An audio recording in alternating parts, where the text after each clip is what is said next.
ಧರ್ಮೇಂದ್ರ ಪ್ರಧಾನ್ ರಾಜೀನಾಮೆಯಿಂದ ತೆರವಾದ ಸ್ಥಾನಕ್ಕೆ ಪ್ರಹ್ಲಾದ್ ಜೋಶಿ ಆಯ್ಕೆ. ಶಿಕ್ಷಣ ಸಚಿವಾಲಯದ ಹೆಚ್ಚುವರಿ ಹೊಣೆ ಹಂಚಿಕೆ.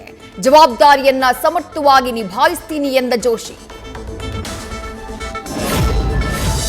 ನೀಟ್ ವಿವಾದಕ್ಕೆ ಮುಕ್ತಿ ಹಾಡಬೇಕು. ಎನ್ಟಿಎ ವ್ಯವಸ್ಥೆಯ ಶುದ್ಧೀಕರಣ ಮಾಡಬೇಕು. ವಿದ್ಯಾರ್ಥಿ ಸಂಘಟನೆಗಳ ಮನ ಗೆಲ್ಲಬೇಕು.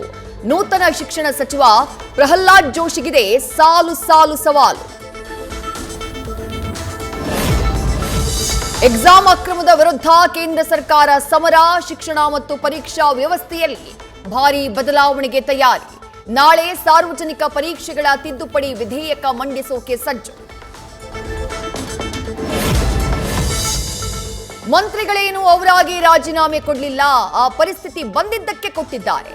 ಯುವ ಶಕ್ತಿಯ ಆಗ್ರಹ 130 ಕೋಟಿ ಜನರ ಒತ್ತಡಕ್ಕೆ ಮಣಿದು ಕೊಟ್ಟಿದ್ದು ಸಿಎಂ ಡಿಕೆಶಿ ಪ್ರತಿಕ್ರಿಯೆ. ಹೊಣೆಗಾರಿಕೆ ತಗೊಂಡು ರಾಜೀನಾಮೆಯನ್ನ ಕೊಡ್ತಿದ್ದೇನೆ ಅಂತ ಎಲ್ಲಿ ಹೇಳಿದ್ದಾರೆ? ದೊಡ್ಡ ಉಪಕಾರ ಏನಾದರೂ ಮಾಡಿದ್ದಾರಾ? 10 ವರ್ಷದಲ್ಲಿ 150 ಪೇಪರ್ ಲೀಕ್ ಆಗಿದೆ. ನಾಚಿಕೆಯಾಗಬೇಕು. ಕೇಂದ್ರದ ವಿರುದ್ಧ ಗೃಹ ಸಚಿವ ಪ್ರಿಯಾಂಕ್ ಖರ್ಗೆ ಕೆಂಡ. 37 ದಿನಗಳ ಮಕ್ಕಳ ಭವಿಷ್ಯದೊಂದಿಗೆ ಚೆಲ್ಲಾಟ ಆಡಿದ್ರು. ನರೇಂದ್ರ ಮೋದಿ ಯುಗಾಂತ್ಯ ಆರಂಭವಾಗಿದೆ. ಪ್ರಧಾನ್ ರಾಜೀನಾಮೆ ಬೆನ್ನಲ್ಲೇ ಸಚಿವ ಎಂಬಿ ಪಾಟೀಲ್ ಭವಿಷ್ಯ. ಧರ್ಮೇಂದ್ರ ಪ್ರಧಾನ್ ರಾಜೀನಾಮೆಗೆ ಜೆನ್ಸಿಗಳ ಸಂಭ್ರಮ. ಫ್ರೀಡಂ ಪಾರ್ಕ್ನಲ್ಲಿ ಇವತ್ತಿಡೀ ಸೆಲೆಬ್ರೇಷನ್. ಅಖಿಲ ಭಾರತ ವಿದ್ಯಾರ್ಥಿ ಸಂಘಟನೆಯಿಂದ ವಿಜಯೋತ್ಸವ.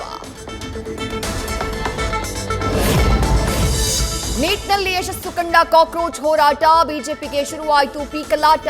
ನಿತಿನ್ ಗಡ್ಕರಿಯ ಎಥನಾಲ್ ನೀತಿ, ಉದ್ಯೋಗ ಸೃಷ್ಟಿ ವಿರುದ್ಧ ಧ್ವನಿ ಎತ್ತುವ ಸಾಧ್ಯತೆ. ಸಚಿವ ಸಂಪುಟ ವಿಸ್ತರಣೆಗೆ ಡಿಕೆಶಿ ಸಜ್ಜು. ನಾಳೆ ಸಿದ್ದು ಹರಿಪ್ರಸಾದ್ ಜೊತೆ ದೆಹಲಿ ಪ್ರಯಾಣ. ಇತ್ತ ಸಚಿವಾಕಾಂಕ್ಷಿಗಳಿಂದಾನೂ ದೆಹಲಿ ಪರೇಡ್ಗೆ ಸಿದ್ಧತೆ. ನಾಳೆ ಸಂಸದರ ಜೊತೆ ಡಿನ್ನರ್ನಲ್ಲಿ ಸಿಎಂ ಡಿಕೆಶಿ ಭಾಗಿ. ಮಂಗಳವಾರ ಹೈಕಮಾಂಡ್ ಜೊತೆ ಸಭೆ. ಬಹುತೇಕ ಆವತ್ತೇ ಪಟ್ಟಿ ಫೈನಲ್. ಬುಧವಾರ ಸಚಿವ ಸಂಪುಟ ವಿಸ್ತರಣೆಯಾಗುವ ನಿರೀಕ್ಷೆ. ಆವತ್ತೇ ಹೊಸ ಸಚಿವರಿಂದ ಪ್ರಮಾಣ ವಚನ ಸಾಧ್ಯತೆ. ಕಾಂಗ್ರೆಸ್ ಪಾಳ್ಯದಲ್ಲಿ ಗರಿಗೆದರಿದ ಚಟುವಟಿಕೆ.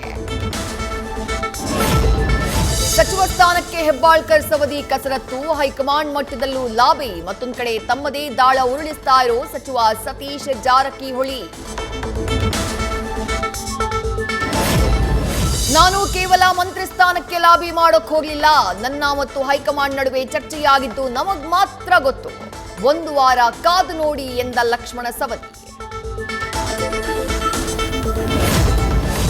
1-2 ದಿನಗಳಲ್ಲಿ ಸಂಪುಟ ವಿಸ್ತರಣೆಯಾಗಬಹುದು. ಜಿಲ್ಲೆಗೆ ಇನ್ನೊಂದು ಸಚಿವ ಸ್ಥಾನಕ್ಕೆ ಬೇಡಿಕೆ ಇಟ್ಟಿದ್ದೇನೆ. ವಿಜಯಪುರದಲ್ಲಿ ಸಚಿವ ಎಂಬಿ ಪಾಟೀಲ್ ಪ್ರತಿಕ್ರಿಯೆ. ಹಿರಿಯೂರು ಉಪಚುನಾವಣೆಗೆ ರಣೋತ್ಸಾಹ. ದಿನಾಂಕ ಘೋಷಣೆ ಮೊದಲೇ ತಯಾರಿ ಶುರು. ಸಿಎಂ ಡಿಕೆ ಶಿವಕುಮಾರ್ ಇವತ್ತು ಹಿರಿಯೂರಿಗೆ ಎಂಟ್ರಿ. ಸರ್ಕಾರಿ ಶಾಲೆಗಳ ದತ್ತು ನಿರ್ಧಾರಕ್ಕೆ ಆಕ್ಷೇಪ. ಸರ್ಕಾರದ ನಡೆಗೆ ಶಿಕ್ಷಣ ತಜ್ಞರು ಪೋಷಕರಿಂದ ವಿರೋಧ.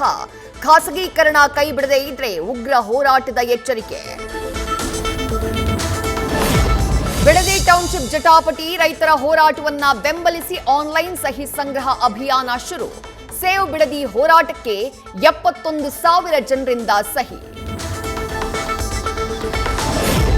ಆಟವಾಡುವ ಸಮಯದಲ್ಲಿ ಓಪನ್ ಚರಂಡಿಗೆ ಬಿದ್ದ 2 ಬಾಲಕರು. ಬೆಂಗಳೂರು ನಗರಾಭಿವೃದ್ಧಿ ಸಚಿವರ ಕ್ಷೇತ್ರದಲ್ಲೇ ಅವಾಂತರ.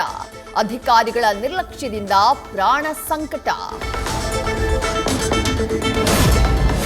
ರಾಮ ಮಂದಿರ ದೇಣಿಗೆ ಅಕ್ರಮದ ತನಿಖೆಗೆ ಎಸ್ಐಟಿ ಪುನರ್ರಚನೆ. ಸುಪ್ರೀಂ ಕೋರ್ಟ್ ನಿರ್ದೇಶನದಂತೆ ಕ್ರಮ. 3 ಹಿರಿಯ ಐಪಿಎಸ್ ಅಧಿಕಾರಿಗಳ ಹೊಸ ತಂಡದಲ್ಲಿ ಸೇರ್ಪಡೆ. ಪತಿಗಿಂತ ಹೆಚ್ಚು ಆದಾಯವಿದ್ರೂ ಜೀವನಾಂಶ ಕೇಳಿದ ಮಹಿಳೆಗೆ ಶಾಕ್. ಸ್ವಾವಲಂಬಿ ಸಂಗಾತಿಗೆ ಜೀವನಾಂಶ ನೀಡಬೇಕಾಗಿಲ್ಲ ಎಂದ ಬಾಂಬೆ ಹೈಕೋರ್ಟ್.